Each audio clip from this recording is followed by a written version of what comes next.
देखो जो भी हो, मैं अपने पिता को बचा कर रहूंगा और उस रहस्य को सुलझाऊंगा।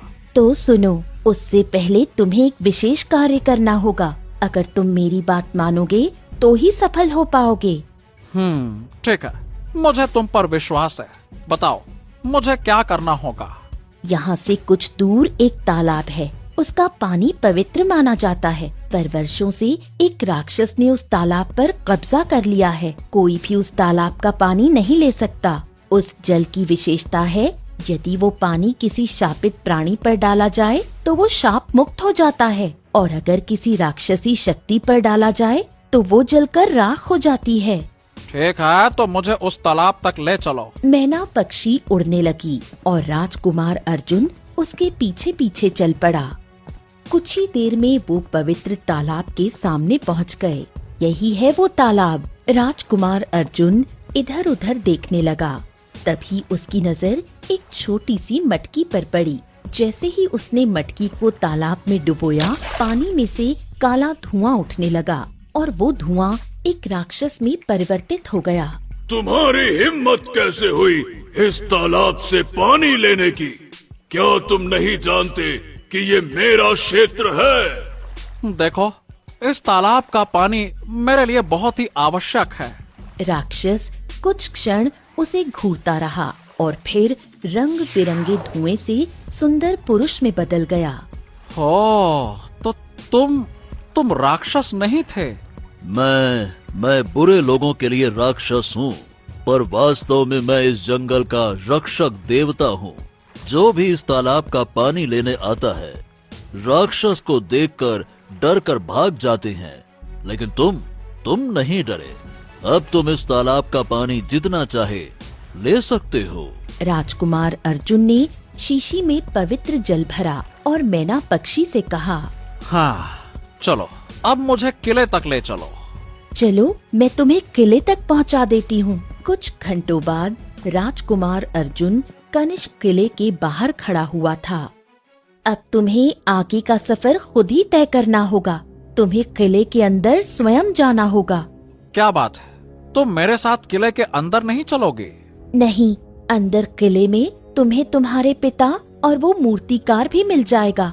याद रखना, मैं अचानक उड़ती हुई अंदर आ जाऊंगी और जब मैं कहूँ कि तालाब का जल किसके ऊपर छिड़कना है तो बिना देरी किए उसी के ऊपर डाल देना। सच्चाई तुम्हारे सामने आ जाएगी।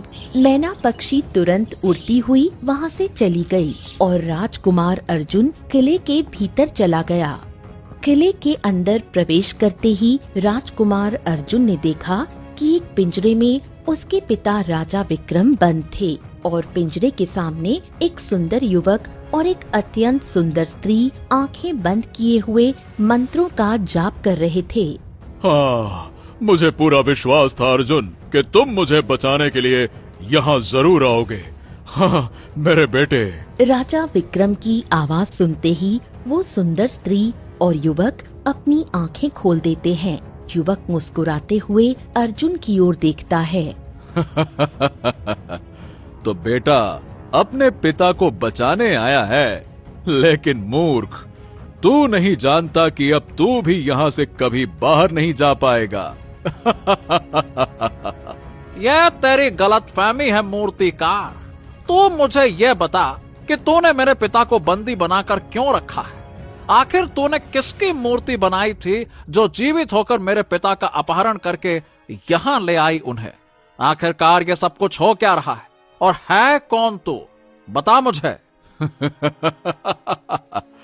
तुम्हें तुम्हारे सारे प्रश्नों के उत्तर मिलेंगे। जिस स्त्री की मैंने मूर्ति बनाई थी वो कोई और नहीं बल्कि मेरी माँ है, जो कि मेरे बगल में खड़ी है। आदित्य की बात सुनकर वो अत्यंत सुंदर स्त्री मुस्कुरा उठी। ये विद्या मुझे मेरी माँ ने सिखाई थी। मैं किसी भी स्त्री की मूर्ति बनाकर उसमें कुछ देर के लिए जान डाल सकता हूँ और जादुई शक्तियां भी भर सकता हूँ। मुझे तुम्हारे पिता को कैद करना था, इसीलिए मैंने जानबूझकर अपनी माँ की मूर्ति बनाई और कुछ देर बाद वो मूर्ति जीवित हो गई और तुम्हारे पिता को गायब करके यहाँ ले आई। अच्छा, तो तू कहना क्या चाहता है? जब तू किसी भी मूर्ति को बना सकता है तो फिर तूने अपनी माँ की ही मूर्ति बनाकर मेरे पिता का अपहरण क्यों करवाया? आखिरकार तू है कौन? साफ साफ बताता क्यों नहीं है? मैं कौन हूँ? अरे अगर यही जानना चाहते हो तो अपने पिता से पूछो कि मैं कौन हूँ। मैं कोई और नहीं, मैं तुम्हारा भाई हूँ, भाई। राजा विक्रम केवल तुम्हारे पिता नहीं, मेरे भी पिता हैं। ये सुनकर राजकुमार अर्जुन चौंक गया। क्या? ये झूठ है, ये झूठ है पिताजी, ये झूठ है ना? अगर ये झूठ है तो सामने तुम्हारे पिता खड़े हैं, इनसे पूछो, पूछो इनसे। अब ये झूठ नहीं बोल पाएंगे, पूछो। राजा विक्रम की आंखों से आंसू बहने लगे। पिताजी, क्या क्या क्या ये लड़का, ये आदित्य, क्या ये सही कह रहा है? ये मूर्तिकार क्या कह रहा है पिताजी? क्या ये सत्य कह रहा है? हाँ, ये सत्य कह रहा है। इसके बगल में जो स्त्री खड़ी है उसका नाम चंद्रलेखा है। ये मेरी पत्नी है और ये मेरा पुत्र है। ये सुनकर राजकुमार अर्जुन फिर चौंक गया। पिताजी,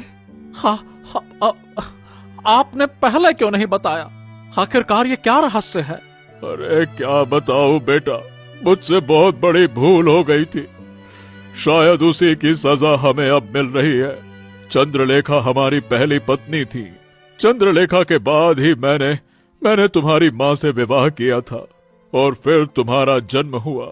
इतना कहकर राजा विक्रम गहरी सोच में डूब गया और बोला।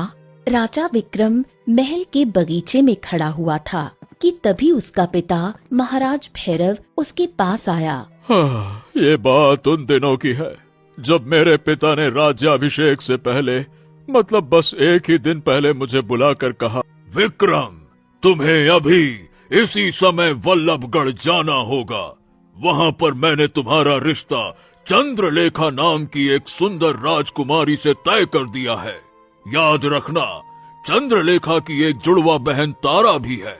कहते हैं कि उन दोनों में इतनी समानता है कि कोई पहचान ही नहीं सकता कि इनमें से कौन चंद्रलेखा और कौन तारा। मैं चाहता हूँ कि तुम चंद्रलेखा से मिल लो। राजा विक्रम मुस्कुराया और बल्लभगढ़ के लिए रवाना हो गया। कुछ ही देर में वो बल्लभगढ़ के महल के एक कक्ष में राजकुमारी चंद्रलेखा के साथ बैठा था। पिताजी ने हमसे कहा था, इसीलिए मैं तुमसे मिलने चला आया। बस देखो, अगर मैं तुम्हें पसंद हूँ और तुम मुझसे विवाह करना चाहती हो तो हमें कोई एतराज नहीं है। मेरे पिता ने मेरे लिए आपको चुना है और मेरे पिता की मर्जी ही मेरी मर्जी है। विक्रम मुस्कुराया और उठकर खड़ा हो गया। तभी उसके मन में एक विचार आया। अच्छा, मैंने सुना है कि तुम्हारी एक जुड़वा बहन भी है। वो तुम्हारे साथ नहीं आई? कहाँ है वो? नहीं, वो कुछ दिनों से बीमार है। हो, मैंने ये भी सुना है कि तुम दोनों में काफी समानताएं हैं। लेकिन देखो, कोई ना कोई तो फर्क होगा ना जिससे पहचाना जा सके। हाँ, मेरे शरीर पर कोई तिल नहीं है, परंतु राजकुमारी तारा के कान के पास एक छोटा सा तिल है। बस यही फर्क है। विक्रम मुस्कुराया और वहाँ से चला गया। कुछ समय बाद विक्रम और चंद्रलेखा का विवाह संपन्न हो गया। समय बीतता गया और चंद्रलेखा ने एक सुंदर पुत्र को जन्म दिया। विक्रम उत्साहित होकर महल के कक्ष में आया, पुत्र को गोद में उठाया। अरे वाह वाह वाह! तुमने तो एक सुंदर राजकुमार को जन्म दिया है। अरे वाह! इसका नाम हम अर्जुन रखेंगे।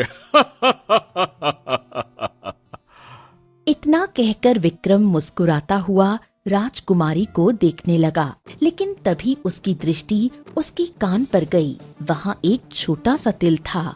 विक्रम का चेहरा अचानक बदल गया। उसने अपने पुत्र को चंद्रलेखा के सामने रख दिया। हाँ, कौन हो तुम? ये आपको अचानक क्या हो गया? जो पूछा हमने उसका उत्तर दो। कौन हो तुम? तुम चंद्रलेखा नहीं हो ना? बोलो। वो स्त्री घबरा गई। ये आप क्या कह रहे हैं? जब मेरी पहली बार चंद्रलेखा से बातचीत हुई थी तब उसने बताया था कि उसके शरीर पर कोई तिल नहीं है। उसने ये भी कहा था कि तारा के कान के पास में तिल है और तुम्हारे कान के पास तिल है, इसका मतलब ये हुआ कि तुम चंद्रलेखा नहीं, तुम तारा हो, तारा। बोलो। ये सुनकर राजकुमारी फूट फूट कर रोने लगी। मुझे क्षमा कर दीजिए, आप सही कह रहे हैं, मैं चंद्रलेखा नहीं बल्कि तारा हूँ। हो, इसका मतलब ये हुआ कि अब तक मैं तुम्हें चंद्रलेखा समझकर तुम्हारे साथ रह रहा था, और तुम्हारे पिता ने मेरे साथ ये धोखा क्यों किया? नहीं, मेरे पिता ने आपके साथ कोई धोखा नहीं किया, बल्कि नियति ने हमारे साथ किया। विवाह वाले दिन रहस्यमयी परिस्थिति में चंद्रलेखा की मृत्यु हो गई। पिताजी अंदर से टूट गए थे। वो नहीं चाहते थे कि आपकी बारात बिना दुल्हन के लौट जाए, इसलिए उन्होंने मुझे दुल्हन बनाकर मंडप में बैठा दिया। मेरी गलती ये थी कि मैंने आपको सच्चाई नहीं बताई, पर मुझे आपसे इतना प्रेम मिला कि मैं सब कुछ भूल गई। जो भी हो, धोखा तो धोखा ही होता है, और मैं इस धोखे को स्वीकार नहीं करूंगा। ना तुम्हें स्वीकार करूंगा और ना ही इस बच्चे को, क्योंकि मुझे धोखेबाजों और झूठ बोलने वाले लोगों से नफरत है। तुम इसी वक्त महल छोड़ दो, अपने इस बच्चे को लेकर जाओ। मैं तुम दोनों की शक्ल भी नहीं देखना चाहता। ले जाओ इसे। इतना कहकर विक्रम पागलों की तरह वहाँ से चला गया। तारा ने बहुत मनाने की कोशिश की, पर विक्रम नहीं माना। राजकुमारी तारा अपने पुत्र को लेकर महल से बाहर निकल गई। महल से बाहर जाकर तारा को पता चला कि उसके पिता की हत्या हो चुकी थी और किसी दूसरे राज्य के राजा ने राज्य पर कब्जा कर लिया था। अब तारा के लिए अपने राज्य लौटना असंभव हो चुका था। वो बेचारी जंगल की ओर चली गई। वो एक गुफा के बाहर बैठकर रोने लगी। तभी उसका नन्हा पुत्र रोने लगा। बेटा, मुझे बहुत प्यास लगी है, तू यहीं बैठ, मैं अभी आती हूँ। कुछ देर बाद तारा वापस लौटी, मगर इस बार उसकी आंखों में एक अलग चमक थी। मत घबरा बेटा, तेरे पिता ने तुझे और तेरी माँ को महल से निकाल दिया, अपमानित किया।